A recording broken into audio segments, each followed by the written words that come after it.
kia đàn bồ câu trắng trong mắt tròn xe hiền hòa. Hòa bình là tia nắng ấm thắm hồng môi bé xinh, nhịp nhàng cùng cất tiếng hát, tay vòng tay bé ngoan. Cả lớp có tao thôi. Một vòng tay lớn ôm con vào lòng, một vài chân to cho con tập đi. Dù ngày mai kia con lớn lên người, nhưng với cha mẹ vẫn mãi bé thơ. Ơi, con ngủ cho ngoan, giấc mơ sẽ mang đầy lời mẹ ru. Ơi,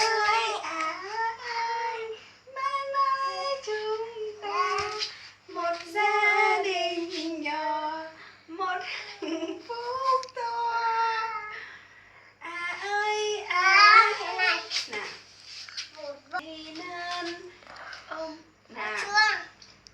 Bạn Phương Thảo sẽ múa cho cả lớp nghe bài Gia đình nhỏ hạnh phúc to. Một vòng chưa. Một vòng tay chưa.